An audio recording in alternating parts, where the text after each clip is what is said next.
What's cracking, y'all? You are now watching Boo TV. Appreciate you for stopping in. Like, comment, subscribe, hit the bell, stay notified, and let's get into the topic for today. So I was browsing the internet, came across Basketball Forever's Instagram page, and I saw this graphic. A picture of LeBron James and Shaquille O'Neal. Lakers career. LeBron, 58.5% shooting, 2-point field goal range, compared to Shaq's 57.6% from that range. LeBron, 76.6% at the rim. Shaq, 74.7% at the rim. I saw this and I said, come on, guys. We doing this? Are we really? Do you want me to debunk all this BS? All of this stuff that these Bron Goblins like to cherry pick and hand pick with absolute no context, adding specific stipulations and criteria to things to make LeBron James seem superior with no context. And I knew once I went in that comment section, it was going to be filled with Bron Goblins, Bron sexuals, bathing, scrubbing in this nonsense. Talking about, oh, this is why he might go. Oh, he's still doing this. Oh, this, oh, that. LeBron's a better Laker than Shaq. I knew it. I knew the minute I went to that comment section, it was going to be a Bron Goblin party. A Bron Gob party, baby. What's worse than a Diddy party?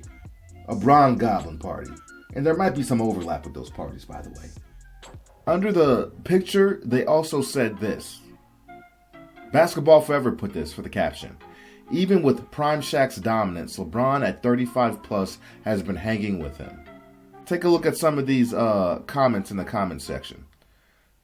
Okay, there's no excuse for people to not give the credit to the king on this one. Unreal stat. He the GOAT. Haters gonna hate. My Bron. Oh, my Bron. Heart eye emoji. Are we doing this? Are we really doing this, folks?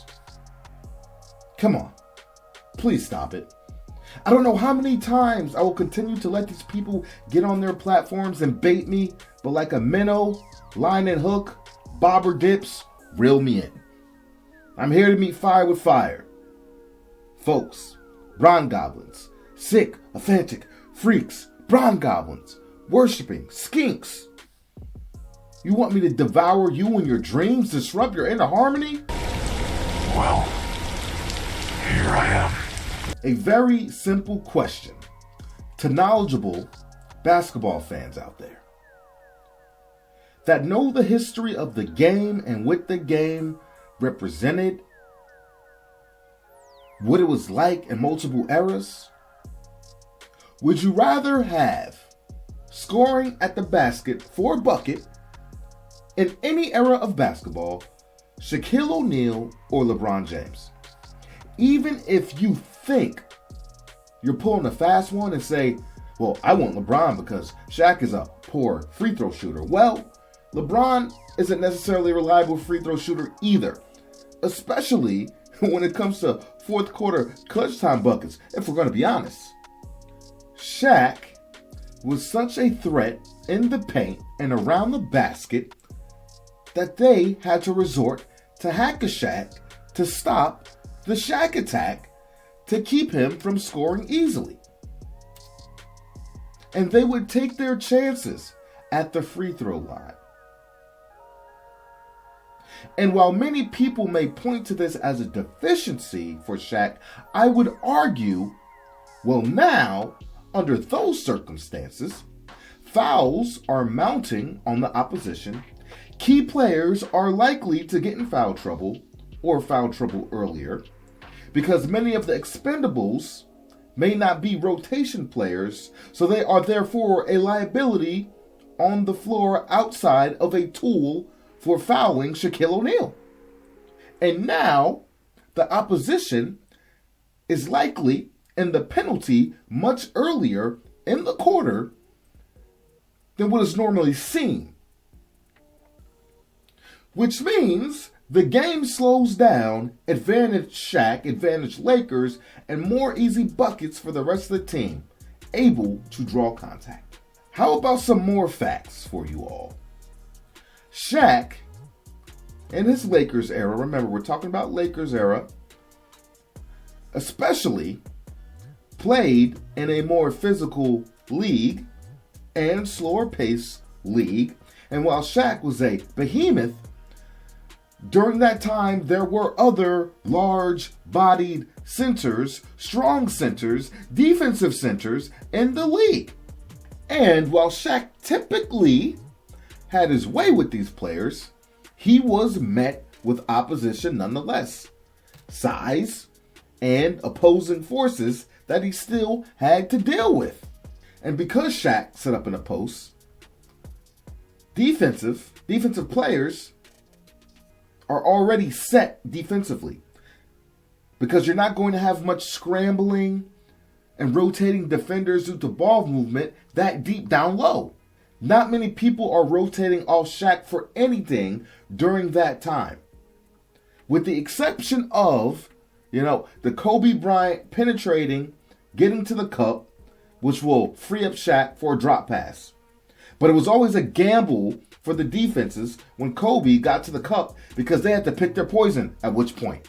And many times they would play into Kobe's personality and rotate off of Shaq, expecting Kobe to accept the challenge of finishing over the opposition as opposed to slipping the pass to Shaquille O'Neal. Shaquille O'Neal establishes his position on the block. Typically, there is already a body on him. A defender has him sized up already. Forearm on the back, free arm and hand, ready, feet planted, ready to counteract the pounding that is about to come. Folks, keep in mind, we're just talking about the first defender here, the first line of defense when it comes to Shaq. I'm not even talking about the times when Shaq was able to get more defenders to collapse on him, jumping on his arms, jumping on his shoulders, and still at times big enough, strong enough to finish over all of them. And at times, these players are getting flung into the stands and flung out of bounds. People. Big bodies. Speaking of defenders, hey, Bron Goblins. You guys, I take it, haven't watched a lot of basketball past, 10 years ago, based on the type of things you all say. But, do you want to talk about players that had to defend Shaq or what Shaq's opposition was like? Centers / power forwards that generally played both positions that Shaq had to score over. And not just in the one-on-one. Like I said, that was just the first line of defense. We had some great opposition down there for Shaq, right? Dikembe Mutombo, for one. David Robinson. Tim Duncan. How about that? Hakeem was still playing for a little bit, though well out of his prime, but he was still playing. Ben Wallace, one of the strongest dudes out there. Rasheed Wallace, KG, I think maybe Olo Akandi, Jermaine O'Neal, Marcus Camby, Yao Ming, Alonzo Mourning, Vlade Divac, Antonio Davis, Brad Miller, Anthony Mason, though undersized like Ben Wallace, but still very strong and played center sometimes. Kenyon Martin, Big Z, come on, man. Oh, you Bron Goblins. Did Big Z strike a nerve with you guys? That all-star center you guys had who was very reliable in the pick and pop, could play D, very reliable. LeBron's go-to guy, one of his go-to guys on his first stint with the Cleveland Cavaliers. I know you guys try to forget he existed and that LeBron James didn't have help, but yeah, Zildjian Ilgauskas, Big Z, y'all remember him, right? Come on. Y'all can't keep forgetting about him. He was there. May I also add, most of Shaq's buckets at the bucket were all in half-court sets. Again, defenses established and queued up. Compare that to your GOAT, your king, LeBron James, who we know is not much of a perimeter threat, especially in the mid-range, as he tends to be streaky, especially in his Lakers tenure. But think about how many practically guaranteed buckets LeBron James gets as a wing player and being the recipient of breakaway, fast break dunks and finishes. Something Shaq didn't do much. He's getting the rebound, outlet pass out most times. Very occasionally, Shaq was out there on the fast break too. And as far as LeBron goes, don't even get me started on his flopping that transitions into cherry picking as he decides not to get back on defense. I digress. Now let's consider LeBron James's era of basketball during his now Laker tenure. This is the era of small ball or positionless basketball, as they like to say. LeBron is only 6'8", and there are many games where LeBron is, during stretches, the largest player on the floor. Now take away hand checking, take away physicality, take away size, take away rim protection, the pace. Well, of course, it allows LeBron James to continue to bulldoze his way to the rim and get easy buckets as he continues to age, because the rules and play styles have transitioned with him to his benefit.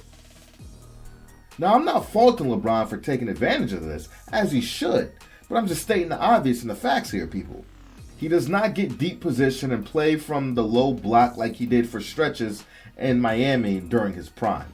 He plays from the top down, head down, bull in a china shop.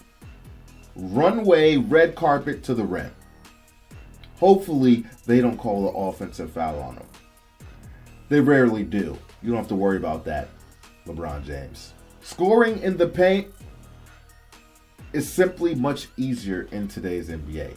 Largely, the big man, especially the defensive big man, has been filtered out of the league. Even our best center in the NBA today, Joker, Nikola Jokic, is not a threat as far as protecting the rim goes. He's a big body that can move his feet well enough, and I hope that that's enough to alter the shot with an arm extended and no lateral mobility, really. Now, if I were to plug Shaq in this era of the NBA as a Laker, you can bet your bottom dollar he's shooting in the mid to high 80% at the rim. And you plug LeBron into those early 2000s, he's probably shooting somewhere in the low to mid 50s for points at the rim. I could promise you that. LeBron will be met with more size, more physicality, less whistles, and a significantly worse shooting percentage, not just in the paint, but overall. And folks, if you want to be honest, they're showing this 2-point field goal percentage that more than likely includes the shots at the rim as well. That's also depicted on the picture. That would make sense. So considering LeBron's 76+ percentage should tell you how lackluster of a mid-range shooter and converter he is. The percentage drops off significantly. You would expect that type of drop from Shaq. But LeBron, what are we talking about? Think about it, people. That's all I got to say about it. Cut this BS out. Stop putting stuff out like this. It's crazy. All you're doing is getting these Bron Goblins riled up, feeding them bath salts. They're out here like rabid coyotes, man. Like rabid honey badgers, like Tasmanian devils, man. They're out here going nuts. Stop feeding these guys ammunition. Please. No more fuel to their smoldering fire, if you will. Like, comment, subscribe, hit the bell, stay notified. I catch you on the next one. We out, baby.